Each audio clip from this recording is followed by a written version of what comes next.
जय जगन्नाथ दर्शक बंधु आम यूट्यूब चैनल श्रीकृष्ण स्टूडियो रे आपनकु स्वागत। बंधुगण आज आमे जानिबा 16 जून 2020 मंगलवार दिनर द्वादश राशि राशिफल विषय रे। एही दैनिक राशिफल चंद्रंक गोचर गणना को नहीं आधारित एवं चंद्रंक गोचर गणना आम जीवन रे बहुत प्रभाव पकई थाए। तो आसंतु जानिबा सर्वप्रथमे आजिर तिथि राशि नक्षत्र विषय रे। आज होची 16 जून 2020 मंगलवार आषाढ़ कृष्ण पक्ष दशमी मल प्रातः 5 घंटा 41 मिनिट गते एकादशी। आज अश्विनी नक्षत्र ओहरात्र। आज मेष चंद्र ओहरात्र। आज शुभ बेला प्रातः 5 घंटा 12 मिनिट रु 6 घंटा 52 मिनिट पर्यंत। आज सूर्योदय प्रातः 5 घंटा 11 मिनिट। आज सूर्यास्त संध्या 6 घंटा 37 मिनिट। आज पर्वोत्सव भूदाह। आज नवजात शिशुर मेष राशि। आज दिनर शुभ पई जप ओं भौमाय नमः।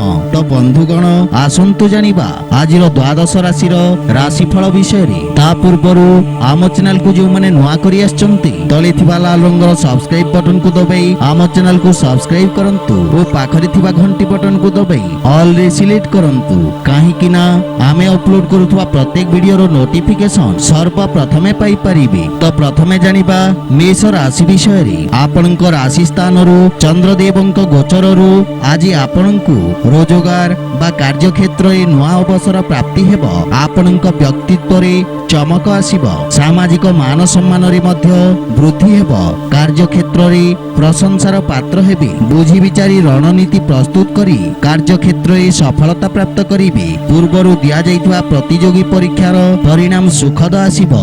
ऑनलाइन इंटरव्यू रे सफलता अर्जन करिबे। पितांक मार्गदर्शन रे निया जाइतवा निर्णय सफल सिद्ध हेबो। माता पिता आपनक प्रति गौरवान्वित अनुभव करिबे। परिवारर पूर्ण सहयोग मिलिबो। भाई भौनीक सहित आनंददायक मुहूर्त व्यतीत करिबे एवं प्रेम जीवन रे मध्य मधुरतार भाव रहिबो। आज आपनक आर्थिक लाभ निश्चित हेबो। किंतु कोनोसी प्रकार ऋण देवा नेबारु दूरे रुहंतु अन्यथा देइथिबा धन मिलिबारे संदेह रहिबो। स्वास्थ्य अवस्था उत्तम रहिबो किंतु कोनोसी पुराना रोग कष्टदायक रहिबो। मानसिक शांति और नुआ उत्साह पाइबा पई ओं आदित्याय नमः मंत्र जप करंतु शुभ फल पाइबे। आपनक पई शुभ रंग लाल और शुभ संख्या 8। आसंतु जानिबा वृष राशि विषय रे। आपनक राशि स्थान रु द्वादश स्थान रे चंद्रदेवंक गोचर आपनकु किछि मानसिक अशांति प्रदान करिबो। व्यवसाय संबंधित विषय रे आपण दूरदृष्टि सहित रणनीति प्रस्तुत करिबे। कर्मठता सहित आपण निज लक्ष्य को हासिल करिवार प्रयास करिबे। विद्यार्थी मानक पई समयर सदुपयोग करिबा हितकर साब्यस्त हेबो। माता पितांक मार्गदर्शन आपनक परिश्रम को सफलता प्रदान करिबो। बड़ भाई भौणी तथा वरिष्ठ सदस्यंक स्वास्थ्यर विशेष ध्यान रखंतु।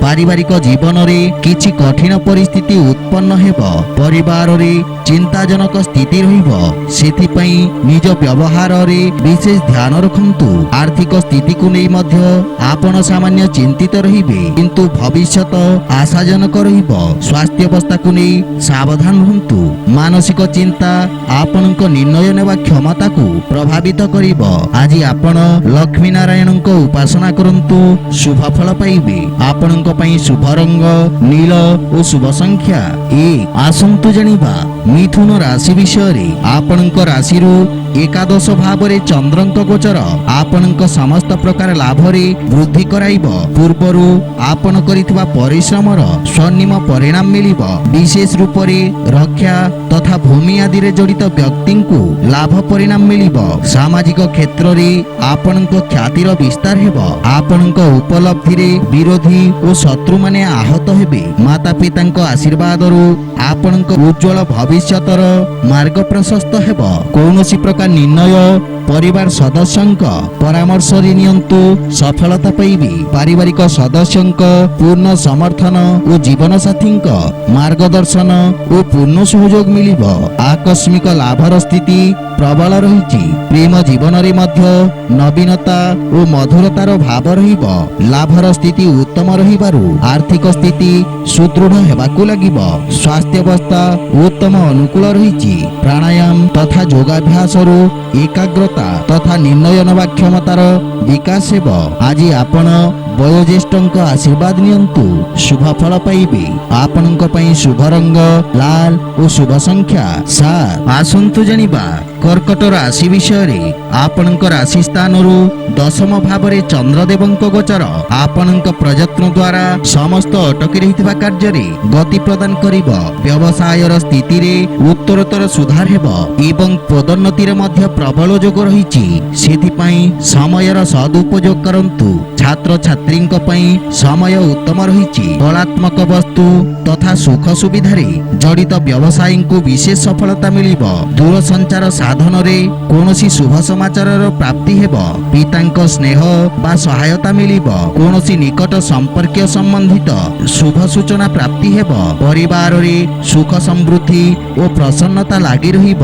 ପରିବାର ସଦସ୍ୟଙ୍କ ସହିତ ମିଶି ଭବିଷ୍ୟତ ଯୋଜନାରେ ଚର୍ଚ୍ଚା କରିବେ। କିନ୍ତୁ ପ୍ରେମ ଜୀବନରେ ବାଧାବିଘ୍ନ ବା ବିବାଦର ସ୍ଥିତି ଦେଖା ଦେଇପାରେ। ରାଜକୀୟ ପକ୍ଷରୁ ଅଟକି ରହିଥିବା ଧନରାଶି ପ୍ରାପ୍ତି ହେବ ଏବଂ ବ୍ୟାପାରରେ ନିବେଶରୁ ଆର୍ଥିକ ଉନ୍ନତି ହେବ। ସ୍ୱାସ୍ଥ୍ୟ ପ୍ରତି ସଚେତ ରୁହନ୍ତୁ ଓ ମୌସମୀ ଜନିତ ଫଳର ସେବନ ଯଥାସମ୍ଭବ କରନ୍ତୁ। ଆଜି ଆପଣ ରୁଦ୍ରାଷ୍ଟକ ପାଠ କରନ୍ତୁ, ଲାଭପ୍ରଦ ରହିବ। ଆପଣଙ୍କ ପାଇଁ ଶୁଭ ରଙ୍ଗ କମଳା ଓ ଶୁଭ ସଂଖ୍ୟା 2। ଆସନ୍ତୁ ଜାଣିବା ସିଂହ ରାଶି ବିଷୟରେ। ଚନ୍ଦ୍ରଦେବଙ୍କ ଆପଣଙ୍କ ଲାଭ ଭାବରେ ଗୋଚର କାରଣରୁ ପୂର୍ବରୁ ଦେଖାଦେଉଥିବା ସମସ୍ୟାରେ ମୁକ୍ତି ମିଳିବ। ଆପଣ ନିଜ ପରାକ୍ରମରେ ବ୍ୟବସାୟ କ୍ଷେତ୍ରରେ ସୁଧାର କରିବାରେ ସଫଳ ହେବେ। ଭାଗ୍ୟ ଆପଣଙ୍କ ସପକ୍ଷରେ ରହିବ। ଅସୁରକ୍ଷିତ କାର୍ଯ୍ୟ ତଥା ସେୟାର ମାର୍କେଟ ଆଦିରୁ ଲାଭବାନ ହେବେ। ରୋଜଗାର ପାଇଁ ପ୍ରୟାସ କରୁଥିବା ବ୍ୟକ୍ତିଙ୍କୁ ଶୁଭ ସମାଚାର ପ୍ରାପ୍ତି ହେବ। ବ୍ୟାପାର ସମ୍ବନ୍ଧିତ କୌଣସି ଲମ୍ବା ଯାତ୍ରାର ଯୋଗ ରହିଛି। ପରିବାର ସମ୍ବନ୍ଧିତ କୌଣସି ଶୁଭ ସୂଚନା ପ୍ରାପ୍ତି ହେବ। ସାମାଜିକ କାର୍ଯ୍ୟରେ ଆପଣଙ୍କ ସହଭାଗିତା ବଢ଼ିବ। ଧାର୍ମିକ ଆଧ୍ୟାତ୍ମିକ କାର୍ଯ୍ୟ ପ୍ରତି ଆପଣଙ୍କ ରୁଚି ବଢ଼ିବ। ପିତାଙ୍କ ସ୍ୱାସ୍ଥ୍ୟାବସ୍ଥାରେ ସୁଧାର ଆସିବ। ପ୍ରେମ ଜୀବନ ବିଷୟରେ ଆପଣ ଭାଗ୍ୟଶାଳୀ ରହିବେ। ଆର୍ଥିକ ସ୍ଥିତିରେ ଉନ୍ନତି ଓ ସୁଦୃଢ଼ ହେବାକୁ ଲାଗିବ। ବକେୟା ଦେଇଥିବା ଧନ ଆପଣ ଆଜି ଫେରି ପାଇବେ। ପରିବାରରେ କୌଣସି ସଦସ୍ୟଙ୍କ ସ୍ୱାସ୍ଥ୍ୟାବସ୍ଥାକୁ ନେଇ ସାମାନ୍ୟ ଚିନ୍ତିତ ରହିବେ। ବିଶେଷ କରି ରକ୍ତଚାପ ରୋଗୀ ନିଜର ଧ୍ୟାନ ରଖନ୍ତୁ। ଆଜି ଆପଣ ଗୋମାତାଙ୍କୁ ଖାଇବାକୁ ଦିଅନ୍ତୁ, ଶୁଭ ଫଳ ପାଇବେ। ଆପଣଙ୍କ ପାଇଁ ଶୁଭ ରଙ୍ଗ ହଳଦିଆ ଓ ଶୁଭ ସଂଖ୍ୟା 3। ଆସନ୍ତୁ ଜାଣିବା କନ୍ୟା ରାଶି ବିଷୟରେ। ଆପଣଙ୍କ ଅଷ୍ଟମ ଭାବରେ ଚନ୍ଦ୍ରଦେବଙ୍କ ଗୋଚର କାରଣରୁ ଆପଣଙ୍କୁ ସମସ୍ତ କାର୍ଯ୍ୟରେ ସାବଧାନ ରହିବା ଆବଶ୍ୟକ। ବ୍ୟବସାୟ ସମ୍ବନ୍ଧିତ କୌଣସି ଅପ୍ରିୟ ସମାଚାର ଆପଣଙ୍କୁ ନିରାଶ କରିବ। ବିଦ୍ୟାର୍ଥୀମାନଙ୍କୁ ଏକାଗ୍ରତା ବଜାୟ ରଖିବାରେ ଅଧିକ ପରିଶ୍ରମ କରିବାକୁ ପଡ଼ିବ। କୌଣସି ନୂଆ କାର୍ଯ୍ୟର ପ୍ରାରମ୍ଭ ପାଇଁ ସମୟ ଅନୁକୂଳ ନୁହେଁ। ଜୀବନସାଥୀଙ୍କ ସ୍ୱାସ୍ଥ୍ୟ ସମ୍ବନ୍ଧୀୟ କିଛି ସମସ୍ୟାର ସାମ୍ନା କରିବାକୁ ପଡ଼ିବ। କିଛି ସମ୍ପତ୍ତି ସମ୍ବନ୍ଧୀୟ ବ୍ୟୟ ଆପଣଙ୍କୁ ଚିନ୍ତିତ କରିବ, କିନ୍ତୁ ଭାଇ ଭଉଣୀଙ୍କ ସମ୍ପର୍କରେ ସୁଧାର ହେବ। ମାତା ପିତାଙ୍କ ପକ୍ଷରୁ ପୂର୍ଣ୍ଣ ସହଯୋଗ ମିଳିବ। ପ୍ରେମ ସମ୍ବନ୍ଧ ପାଇଁ ମଧ୍ୟ ସମୟ ଅନୁକୂଳ ରହିଛି। ପୁରୁଣା ବନ୍ଧୁମିତ୍ରଙ୍କ ସହିତ ସାକ୍ଷାତ କରିପାରନ୍ତି। ଆର୍ଥିକ ଶିଥିଳତା ଦୂର ହେବ, କିନ୍ତୁ ଆୟ ବ୍ୟୟର ସନ୍ତୁଳନ କରିବା କଠିନ ହେବ। ସେଥିପାଇଁ ଅନାବଶ୍ୟକ ଖର୍ଚ୍ଚରୁ ଦୂରେଇ ରୁହନ୍ତୁ। ଆପଣଙ୍କ ସ୍ୱାସ୍ଥ୍ୟାବସ୍ଥା ମଧ୍ୟମ ରହିବ। ଆଜି ଆପଣ ଭଗବାନ ଗଣେଶଙ୍କୁ ଦୁବ ଅର୍ପଣ କରନ୍ତୁ, ଶୁଭ ଫଳ ପାଇବେ।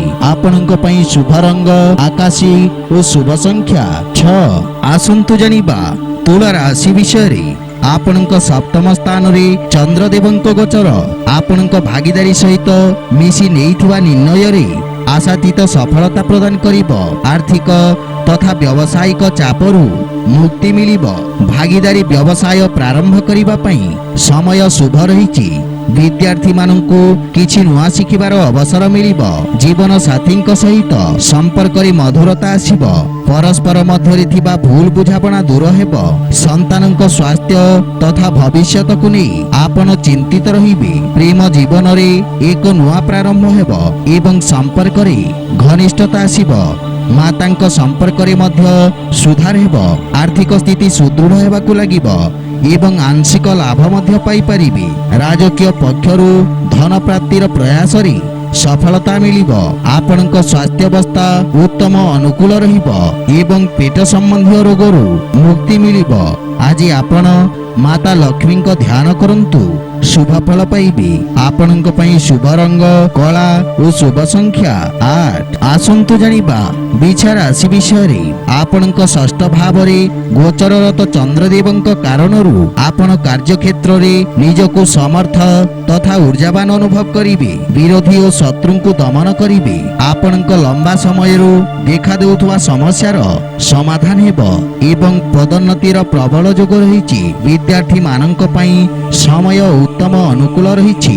ପରିଶ୍ରମରେ ସଫଳତା ଅର୍ଜନ କରିବେ।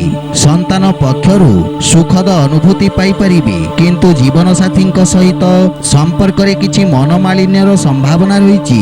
ଦୂରସଞ୍ଚାର ସାଧନରେ କୌଣସି ଶୁଭ ସମାଚାର ପ୍ରାପ୍ତି ହେବ। ଭାଇ ଭଉଣୀ ଓ ବନ୍ଧୁମିତ୍ରଙ୍କ ପୂର୍ଣ୍ଣ ସହଯୋଗ ମିଳିବ।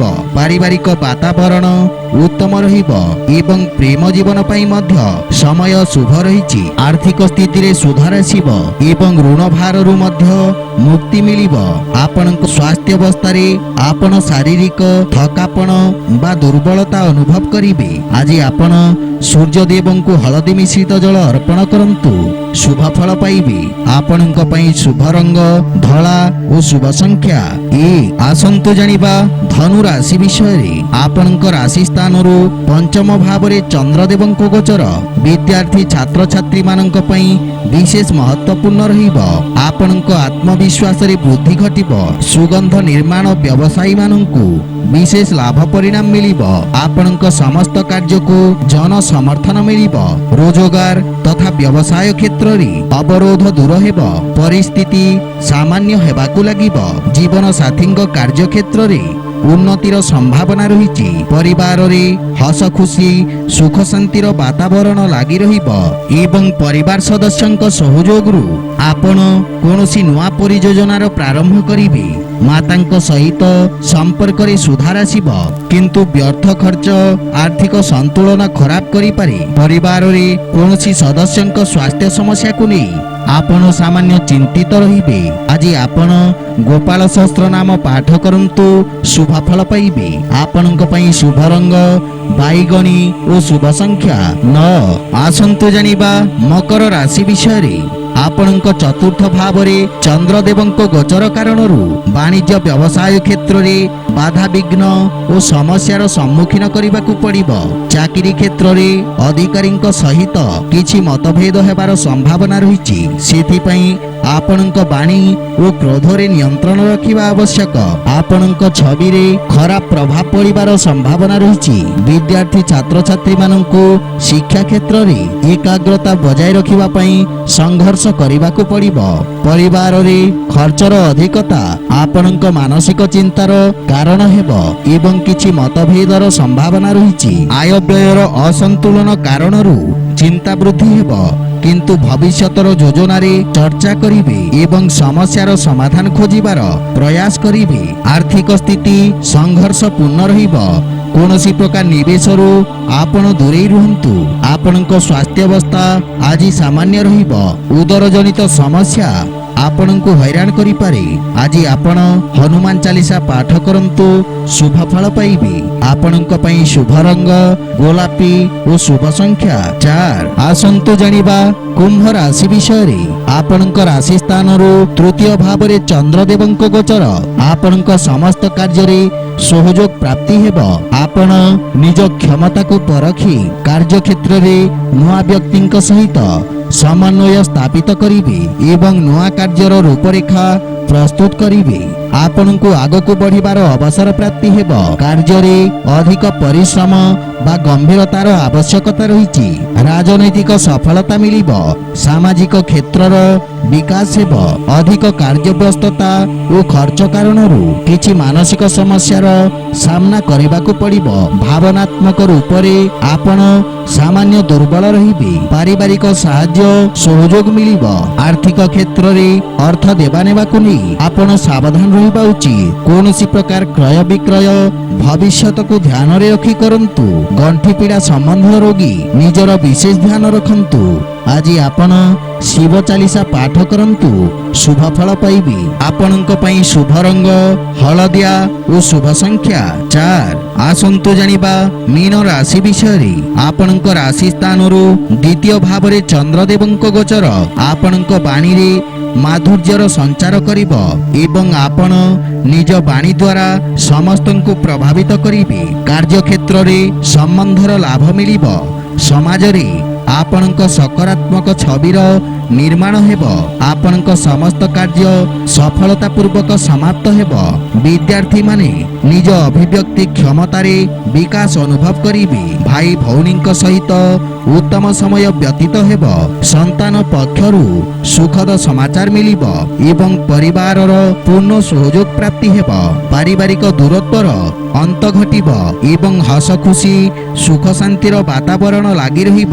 ପ୍ରେମ ସମ୍ବନ୍ଧ ପାଇଁ ମଧ୍ୟ ସମୟ ଅନୁକୂଳ ରହିଛି। ଆର୍ଥିକ କ୍ଷେତ୍ରର ବିକାଶ ହେବ ଏବଂ ନୂଆ ସମ୍ବନ୍ଧରୁ ଆୟର ସ୍ରୋତରେ ବୃଦ୍ଧି ହେବ। ଗୃହର ବୟୋଜ୍ୟେଷ୍ଠ ବ୍ୟକ୍ତିଙ୍କ ସ୍ୱାସ୍ଥ୍ୟାବସ୍ଥାର ବିଶେଷ ଧ୍ୟାନ ରଖନ୍ତୁ ଏବଂ ସ୍ୱାସ୍ଥ୍ୟ ନିୟମର ପୂର୍ଣ୍ଣ ପାଳନ କରନ୍ତୁ। ଆଜି ଆପଣ ଭଗବାନ ବିଷ୍ଣୁଙ୍କ ଆରାଧନା କରନ୍ତୁ, ଶୁଭ ଫଳ ପାଇବେ। ଆପଣଙ୍କ ପାଇଁ ଶୁଭ ରଙ୍ଗ କମଳା ଓ ଶୁଭ ସଂଖ୍ୟା 5। ତ ବନ୍ଧୁଗଣ, ଏହା ଥିଲା 16 ଜୁନ 2020 ମଙ୍ଗଳବାର ଦିନର ଦ୍ୱାଦଶ ରାଶିର ରାଶିଫଳ ବିଷୟରେ। ଯଦି ଭିଡ଼ିଓଟି ଆପଣମାନଙ୍କୁ ଭଲ ଲାଗିଥାଏ ଲାଇକ୍ ସେୟାର ଓ କମେଣ୍ଟ କରି ଜଣାନ୍ତୁ ଏବଂ ଏହିପରି ନୂଆ ନୂଆ ଜ୍ଞାନବର୍ଦ୍ଧକ ଭିଡ଼ିଓ ଦେଖିବା ପାଇଁ ଆମ ଚ୍ୟାନେଲକୁ ସବସ୍କ୍ରାଇବ୍ କରନ୍ତୁ ଓ ପାଖରେ ଥିବା ଘଣ୍ଟି ବଟନକୁ ଦବାଇ ଅଲରେ ସିଲେକ୍ଟ କରନ୍ତୁ। ଜୟ ଜଗନ୍ନାଥ।